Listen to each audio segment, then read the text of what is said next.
In the world of sales and marketing, understanding the psychology behind customer decisions is crucial. This discussion delves into various aspects of effective selling, emphasizing the importance of focusing on outcomes rather than just products or services. One of the key points highlighted is that people buy outcomes, not offers.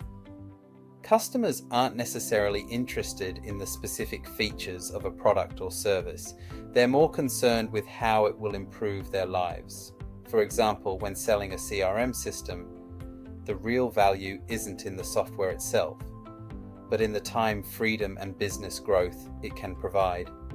To effectively communicate this value, salespeople are encouraged to complete the sentence. What this really gives you is the ability to connect the product to a future version of the customer that looks, feels, and performs better. Another important aspect of successful selling is recognizing that surface problems are often just the tip of the iceberg. Great sellers understand that what buyers say they want isn't always what they truly need. It's crucial to dig deeper and uncover the emotional drivers behind their decisions. This process involves identifying the surface level complaint, exploring the deeper frustration underneath, and understanding how these issues affect the customer's business, family, self-worth, and confidence.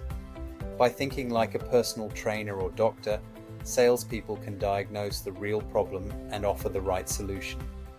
Asking the right questions is a powerful tool in sales. The discussion emphasizes the importance of using simple, direct questions that unlock truth and provide clarity.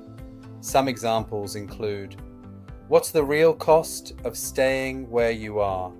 If nothing changes in 3 months, what happens? And what's stopping you from fixing this already?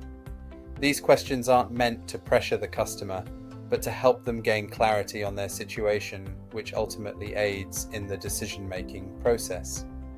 By asking these thought-provoking questions, salespeople can guide customers to realize the urgency of their situation and the potential consequences of inaction. An interesting approach discussed is the concept of stop selling, start disqualifying.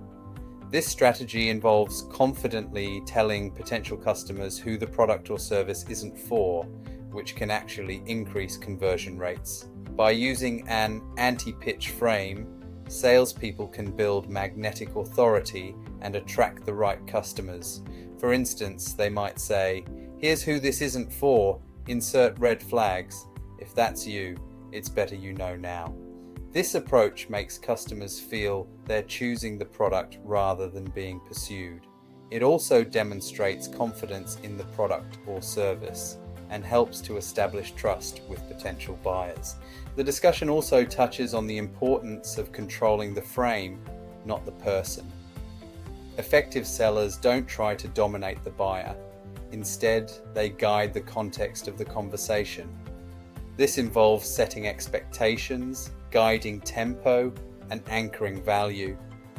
Examples of this approach include statements like, "Here's what normally happens in situations like this. Here's why most people get stuck and what we do instead. And you're not broken, your process is." These statements demonstrate leadership, which is a powerful selling tool. By controlling the frame, salespeople can position themselves as experts and guides rather than pushy salespeople. The Pomodoro technique is suggested as an effective method for prospecting. Recognizing that most people can't focus for more than 25 minutes at a time, this technique involves working in focused 25-minute blocks followed by 5-minute breaks. By using this method for sales calls, cold outreach, or content creation, salespeople can build consistency, beat procrastination, and align with natural human attention spans.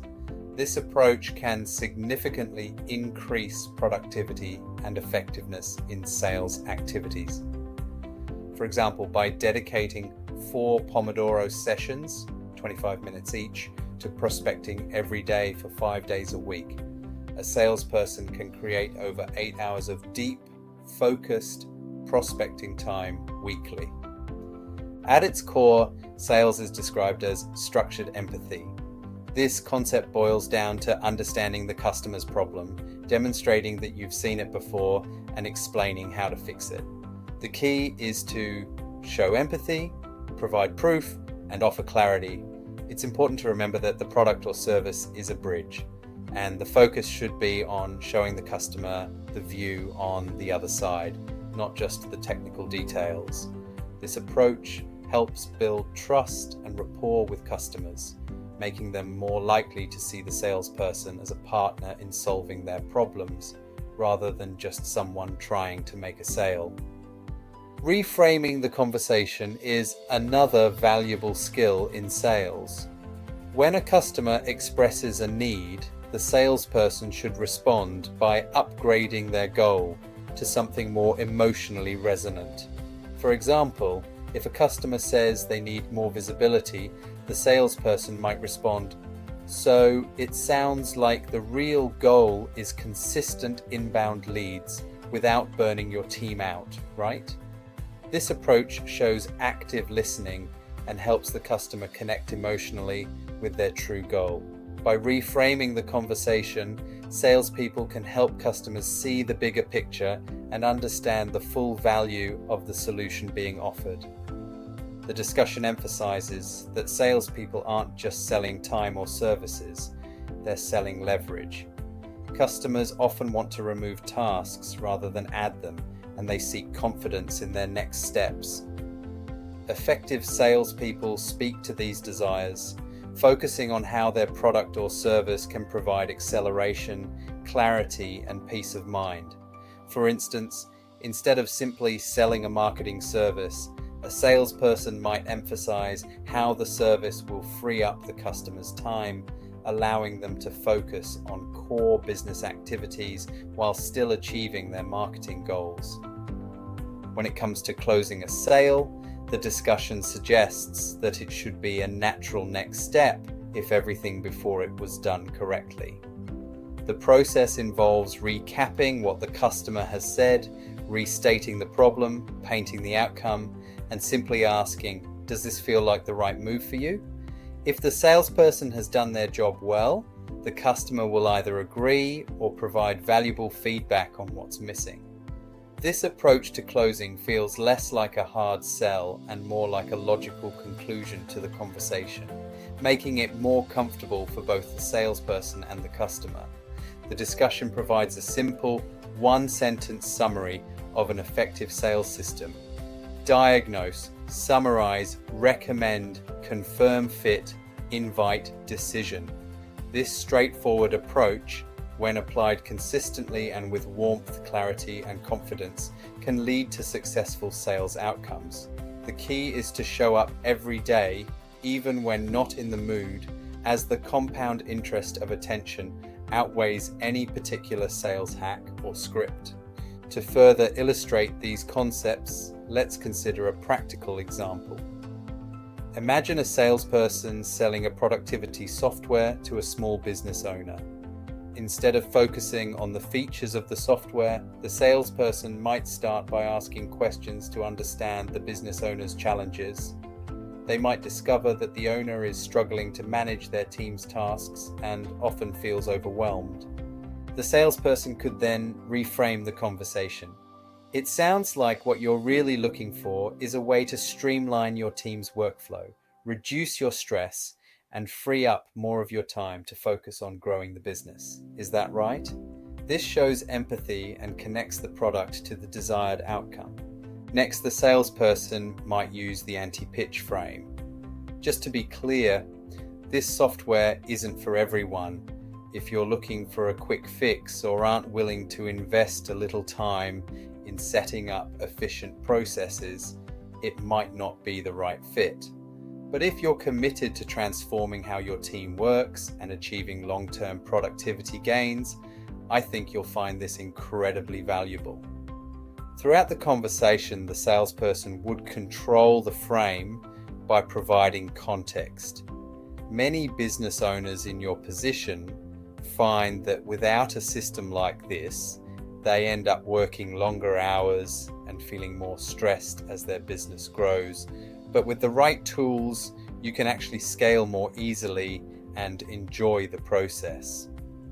When it comes time to close, the salesperson might say, based on what you've shared about your goals and challenges, it seems like this solution could really help you achieve the organized, efficient business you're aiming for. Does this feel like the right move for you at this point?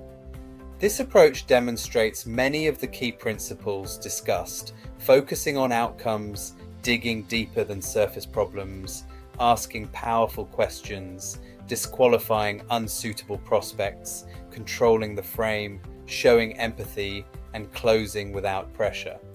In conclusion, this discussion provides a comprehensive overview of effective sales strategies, emphasizing the importance of understanding customer psychology, focusing on outcomes, asking the right questions, and maintaining a consistent, empathetic approach to selling.